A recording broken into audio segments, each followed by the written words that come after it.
I'm good, buddy. How are you? Good. Drew, we're on. I was thinking about this and I was talking with Adam yesterday. We're on chat number 4 for 2021. So we've had a good run this year. That is a very good run. Although I think we should set our sights higher and aim for 6 in 2022. Well, hopefully Adam can do that for us. I'm hoping for at least 6. All right. Let's set a goal. 6. I'm going to be doing so much stuff next year. WWE's going to be doing so much stuff next year. We're going to need 6 minimum. Absolutely. And you know what, Drew? I missed you in Chicago when you guys were here a couple weeks ago. I was in Tampa for Jake Paul. So I think our paths can still not cross, Drew, except for that one time at SummerSlam. Don't worry. As I say, there's plenty of time to make it happen in person. And I'm assuming that Jake Paul fight was cool to see in person. Number one heel in the world right now. So when I have that big heel turn down the line, I'm going to start taking tips on that guy. Everybody freaking hates him. What do you make? And I wasn't going to bring it up, but you brought it up a little bit. What do you make of Jake Paul? Because I know Logan has done some stuff for WWE in the past. He was at WrestleMania. He's done some stuff on SmackDown. What do you make of Jake Paul? Honestly, I get confused between them both. But every time I hear Logan, the name Logan, everybody's the same reaction. Like, God, this guy. And when they walk into buildings, I assume, it's more Jake Paul. He walks into the building, he gets booed wherever he goes, yeah? That's the correct one. Who I'm talking about? Who would be the Jake Paul of WWE? I mean, I would have said Corbin, like before the Happy Corbin thing. Like now the character's a little different, but it still gets a similar reaction. But there was a point when Corbin had zero redeeming qualities. No matter what he did, whatever we went, people were like, God, I just can't stand this guy. And it was awesome because that's a true, genuine bad guy through and through. And that's what we really need, what we're missing, I think, is just that genuine bad guy with no redeeming qualities. Nobody's saying, wow, he's a really good bad guy. Because if anyone says he's a really good bad guy, he's not really a good bad guy. So when people say, my goodness, I just can't stand this guy. I want someone to beat him up. I want someone to shut him up. But that's a great bad guy. And that's why, Paul is so good, because people just roll their eyes. They boo him wherever he goes. He talks his trash, and he's a perfect heel. People will pay money to see them get ass kicked. Do you feel like, because I've felt this way for a while, I feel like pro wrestling is really lacking that one heel that is going to get you in the building and want to see the baby face kick the crap out of them. I feel like it's a lost art these days in all of pro wrestling. Yeah, like I know what you mean. We got a lot of talented superstars that are great in their role, are great bad guys. But it's hard these days to get somebody that's so genuinely hateable that people will pay money to see them get their butt kicked. And maybe a lot to do with social media also. As good as some of our superstars are on the television show with their character, then they'll start doing interviews and being out of character, like tweeting nice things all of a sudden, or talking about their children and showing what great parents they are, or whatever. And, well, you just killed the character right there. Like, if somebody was going to do it, and it is possible, they would truly have to invest in not just on our shows, but also in the social media, like Brock style. And obviously, when everyone was hating Brock and God, I don't want him the title again, very different right now. But, he went 100% in there and made you believe what you saw on television was exactly the person that he is. And that's what we need for that top bad guy. Is kayfabe dead in your mind? It's different than it was. Like, people know so much these days that you can't just, insult their intelligence. And I never would these days. I'm very open about what I do, be it on screen or backstage. But if there was an angle that I was able to do it, if I was able to make people believe, and I know I could invest in it fully and get them to buy it, kayfabe's still there. Is it still possible? But it's just a lot more difficult in today's environment. You talked about Brock earlier, and I'm not used to seeing this Brock Lesnar, comes strutting his stuff in with overalls, and we see a more happy and cheerful Brock Lesnar these days, and I've been covering him since his UFC days, and I don't remember ever seeing Brock Lesnar this chummy. I don't know if you have, but I know I haven't. It's way more terrifying. Really? I was less intimidated watching him walk out with a serious face, just angry all the time with Paul Heyman talking. with that big farm boy walking out in his overalls, a big smile on his face, and you just don't know when he's just going to flip the switch and take you out. At least when he had a scowl on his face, you knew it was coming. He's got that big smile on his face. You just don't know when it's coming. I was like, wow, this is highly entertaining. But also, this is absolutely terrifying that he's going to flip the switch. You just don't know when it's coming, but it's coming. You know, we talked the day you moved to SmackDown, and you were in the locker room, and I think it was Baltimore, and you were genuinely excited for the move. And how would you make of your time so far on the Blue Brand? So far, so good. In my mind, it was exactly how I was hoping, not being in a rush to jump to the finish line. My concern was getting to that title match with Roman too quickly. I just want to, like we talked about last time, everything's come full circle. I'm back to where it all began in my early 20s. I have a chance to kind of redo what went wrong in the first part of my career. And 52 weeks a year, no reruns, no off-season. Every single week, I just want to have great matches, great storylines, reestablish who Drew McIntyre is, build that momentum, make people want that title match, be it with Roman or Brock, whoever's champion after day one this Saturday. And when the time is right, I won't have to say, I want this match. The crowd will be saying, we want him to have this match, like in 2020, leading to the Rumble. So as long as we're still on the path we're on, I think it's going to happen organically down the line. We'll also reestablish McIntyre and momentum. I like the fact that you've been facing different talent, and talent that, people be like, well, why is Drew facing him? But, it's always, to me, it's always change is good. And like you said, you're carving down a different path in this current run so far. And I have to admit, I am a fan of the program you are now with Madcap Moss and Baron Corbin, just because it's something different for you, but I also feel like it brings something not just out different at you, but also with Corbin and with Moss. Yeah, I'm really enjoying it. All I ever want is to be involved in some kind of storyline. You have random matches all the time. You don't advance your character. You don't have that emotional connection with the crowd because you're just having random matches, and that's cool. But it's not gonna, keep evolving the character and adding layers, etc. That their characters, where they're at right now, they're both so committed. They're showing different sides of their personality. So ridiculous.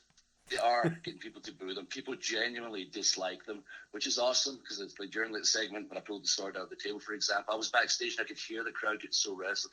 I could hear them getting angry. And I was like, oh my goodness, actual bad guys. So by the time my music hit, there were like big reaction. Like, thank God Drew's here to save the day. And I'm enjoying it. But also, I've been in the ring with Corbin so much. I know how good he is in the ring. And he's a big, big guy. It looks believable when he's on me. But also, that's the thing I'm excited about for Saturday, day one. With the Madcap, people are kind of writing him off. I think I'm the only one that's saying, hey, I ain't writing this guy off. I know he tells some terrible, terrible jokes. The funniest part about the jokes they tell is their reaction, how much they laugh. They're throwing jokes. But this is a stud athlete. This is somebody who's been in the system for a long time. He's learned from the best in NXT for years. He's suffered what could be career-ending injuries for a lot of people to his knee and Achilles, and he battled right back from them. Those combine events in NXT who kind of show who the top athletes are. Bianca would always crush the girls' competition, and Madcap would always crush the guys' competition. But this is a genuine stud athlete.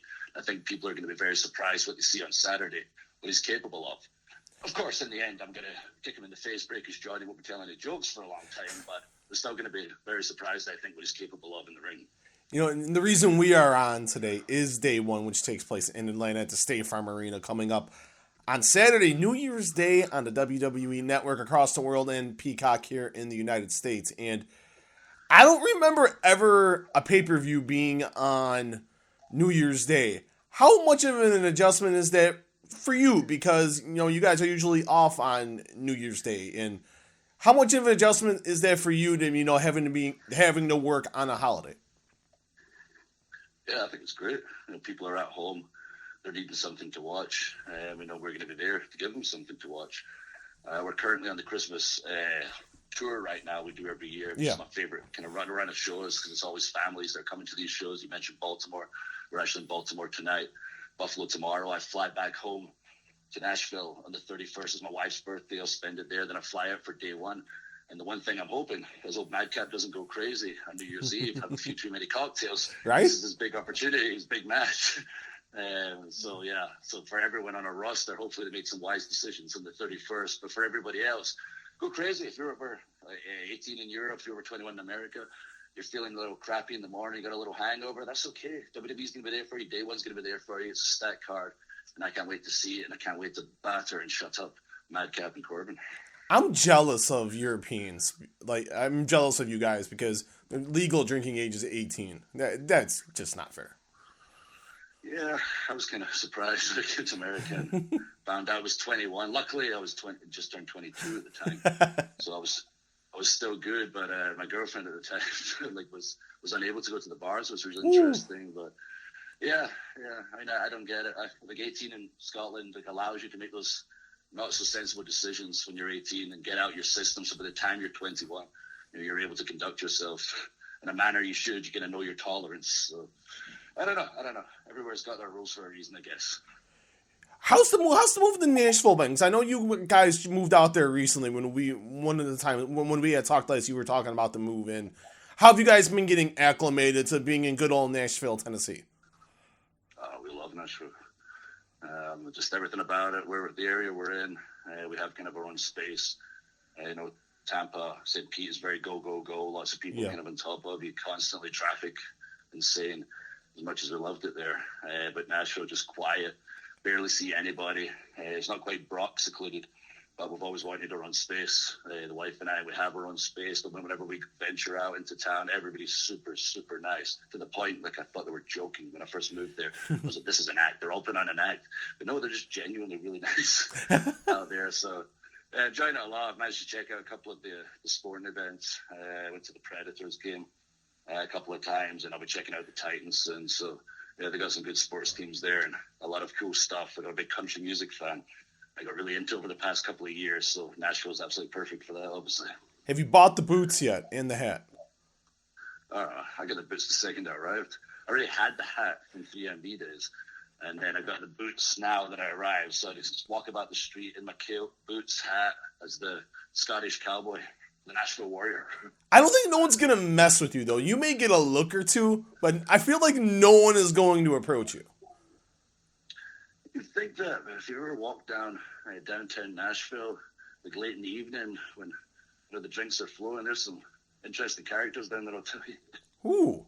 I wouldn't mess with you. If I'm walking down the street at nighttime, you're one of the last people I would want to walk into. I appreciate that. That's a compliment. Oh, it definitely is, Drew. And a couple more questions, and thank you so much for the time today, Drew. It's always appreciated. And there was an unfortunate incident recently with what happened when you were in that tag match on the house show with Jeff Hardy and what happened with that and him being released from the company. And how weird of a situation was that for you in particular? I think for one, as usual, the internet kind of takes something and blow it out of proportion. But all I'll say on the matter is I just want what's the best for Jeff and for him to be healthy. And as long as he's good, as long as he's healthy, as long as he's happy with his family, then Drew McIntyre's happy. No, 100%. I agree with that. And you've hit an interesting 2021. You went from being the WWE champion, to no longer having a title, being in a number of main events, but unfortunately not being able to regain the gold, and then also getting back on the SmackDown. And how would you characterize 2021? I'd say 2021 was peaks and valleys for Drew McIntyre, and that's what it's all about. Not just in WWE, but any a movie, TV show you watch, your life, real life. There's always going to be ups and there's going to be downs. My whole life has been about ups and downs. That's part of the Drew McIntyre story. Obviously, 2020 was very much living in the peaks for basically the whole year. And then during 2021, I've had to go to some of those valleys. But everyone watches my journey. They get to take the ride with me. It makes me more relatable. As somebody who's 6'5", 270 pounds, hairy and Scottish. Not exactly the most relatable unless we tell my story, which is Drew's had to go through a lot, had to work really hard, and sometimes gets knocked down, but he always gets back up, and people can relate to that, and that's what 2021 was for me. As much as I reached the top, I went down again, had to fight my way up, down again, fight my way up, and I can hear by the reactions on our SmackDown show and the live events, people are digging that. They're getting louder and louder all the time, because we're taking people on that ride where, oh yes, Drew's battling back, that's our guy, he's one of us. And we've been able to do that through me basically being myself for these last couple of years, which has been awesome. I don't have to play a character anymore. Big, angry, hairy Scotsman, which is not really a character. It's generic as hell. Now I'm the real Drew. All you see on screen now is Drew Galloway. That's Drew McIntyre. He faces off with Madcap Moss this Saturday in one of the feature matches at WWE Day 1, Saturday, New Year's Day, from the State Farm Arena in Atlanta, Georgia. You can watch it on Peacock here in the United States and the WWE Network everywhere else across the world. Drew, it was a good conversation. Number 4, my friend. It's always a pleasure to talk to you. Have a good New Year and safe New Year's Eve. Tell your wife we wish her a happy birthday here at DAZN. And Drew, we're going to make it 6 times in 2022. I am going to hopefully be at the Royal Rumble, so hopefully we can start there, my friend. All right. Well, appreciate that, buddy. Let's make this happen. Yes. In person. Get yourself to the Rumble. It's going to be an incredible event. I can't wait for it. I'm about to head to the gym right now. If you're in Baltimore, get yourself to the show in Baltimore. If you're in Buffalo tomorrow, get yourself there. And if you're in Atlanta, Day 1 Saturday, get yourself there. Can't wait for it. And thank you, buddy. Yes, sir. Talk soon, Drew, and take care, bud.